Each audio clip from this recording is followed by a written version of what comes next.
Écoutez ma voix, je serai votre Dieu et vous serez mon peuple. Vous suivrez tous les chemins que je vous prescris, afin que vous soyez heureux.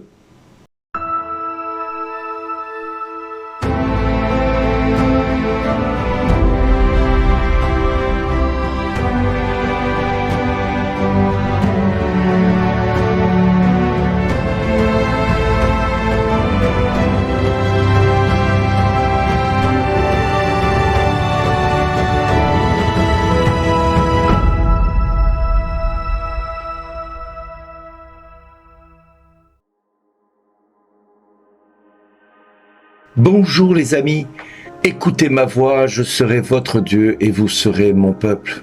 Mon Dieu, quelle belle parole.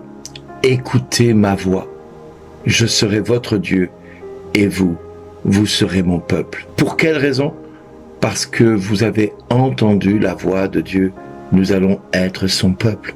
Un des commandements et un de ceux qui vont interpeller les Juifs, c'est lorsqu'on demandera quel est le premier commandement. Et le premier commandement, tu aimeras le Seigneur ton Dieu de tout ton cœur, de toute ton âme et de toute ta force. Et le second, qui lui est semblable, dira Jésus, tu aimeras ton prochain comme toi-même. Écouter la voix du Seigneur, c'est quoi? Écouter la voix de Dieu, c'est prendre la parole de Dieu, l'ouvrir, par exemple dans l'évangile de Matthieu, dans l'évangile de Luc, dire au Saint-Esprit, Saint-Esprit, viens m'enseigner cette parole que je vais lire maintenant. Viens m'enseigner ce que je ne sais pas, ce que je ne connais pas. Viens m'aider à comprendre ce que ton Fils m'a laissé comme héritage, cette parole. Puis je lis une première fois la parole de Dieu, peut-être à voix basse. Puis je la lis une deuxième fois, un peu plus à voix haute. Et puis une troisième fois, je la déclare, je la proclame. De manière à ce que cette parole déjà commence à retentir dans mon cœur. Et bizarrement, il s'opère un changement dans mon cœur, puisque je lis la parole non plus avec mes oreilles et mes yeux et ma langue. Je lis la parole de Dieu avec les oreilles de Dieu, les yeux de Dieu et la langue de Dieu. Je commence à lire cette parole qui commence à retentir dans mon cœur.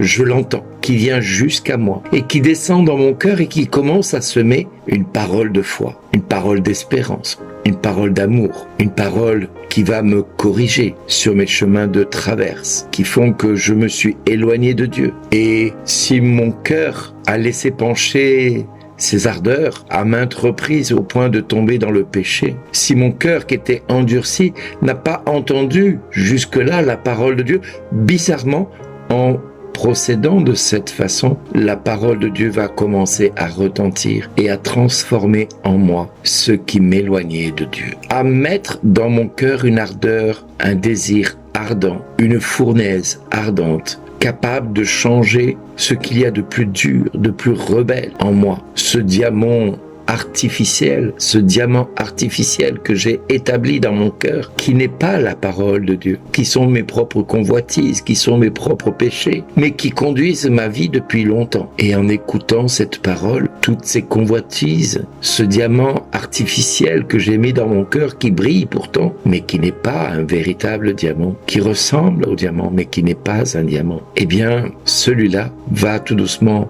s'effriter contre le véritable diamant qu'est la parole de Dieu. Ce diamant ne résistera pas à celui que Dieu mettra sur mes oreilles, ma langue et mes yeux. Ce diamant qui est fait de carbone au point que rien ne résiste si ce n'est qu'un autre diamant confronté à le fréquenter, à le côtoyer. Et c'est ainsi que deux diamants bruts au départ vont pouvoir tout doucement s'aiguiser et devenir de belles pierres précieuses. Et c'est cette grâce que Dieu veut que nous devenions, une pierre précieuse pour le monde. La première pierre étant bien évidemment la parole de Dieu qui doit briller dans nos vies. Et la deuxième qui est appelée à le devenir, celle qui doit être taillée, façonnée, c'est notre cœur, c'est notre vie par la foi. Parce que la foi vient de ce que l'on entend.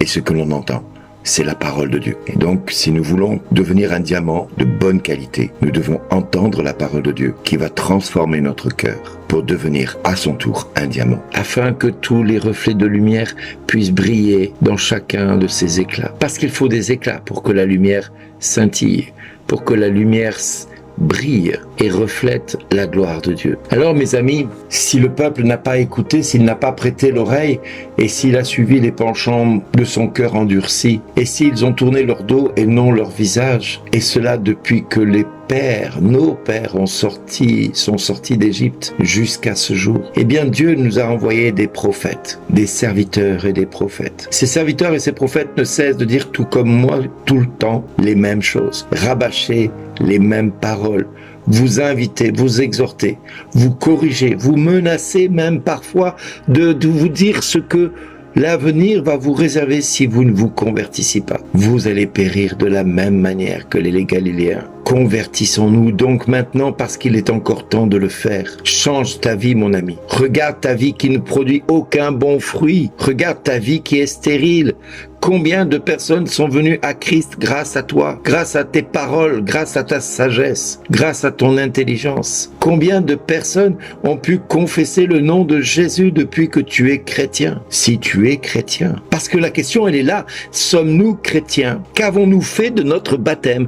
Qu'avons-nous fait de notre cœur en Christ? Qu'avons-nous fait de ce que Dieu a semé dans notre cœur? Avons-nous oublié ce qu'il a fait pour nous? Si tel est le cas, il n'est pas étonnant que d'autres ne puissent pas venir à Jésus. Parce que si nous avons oublié ce que Dieu a fait pour nous, comment dire à ce monde que Dieu est bon puisque nous l'avons oublié? Alors mon ami, aujourd'hui, que la sagesse de Dieu descende sur chacun de nous. Père, je te prie que cette sagesse vienne guider nos actes et nos décisions de chaque jour, que cette sagesse et cette intelligence nous inspirent les bonnes décisions et nous montrent quel point tu nous aimes, que nous n'oublions jamais ce que tu as fait pour chacun de nous, que nous n'oublions pas les prodiges que tu as réalisés de ta main et que nous avons été témoins dans nos vies. Oui, l'homme ou la femme que je suis qui a été blessé par tant de méchanceté, par tant de violence dans sa vie, aujourd'hui est devenu un cœur amoureux de toi parce qu'il a découvert un amour incommensurable à son égard. Oui, papa, donne-moi de me rappeler ce que tu as fait pour moi quand tu m'as sorti de mes ténèbres pour m'amener à ton admirable lumière. Permets-moi, Seigneur, de pouvoir, à la suite du Christ, à la suite des hommes et des femmes qui t'ont rencontré, pouvoir dire à tous ceux que je rencontrerai désormais qu'ils sont une grâce, qu'ils sont une chance pour moi de les connaître parce qu'ils valent pour moi le prix que toi, Jésus, tu as donné pour chacun d'eux, le prix du sang, et que leur vie est précieuse pour moi comme pour toi, Seigneur, et qu'à cause de ça, je peux leur dire merci d'exister.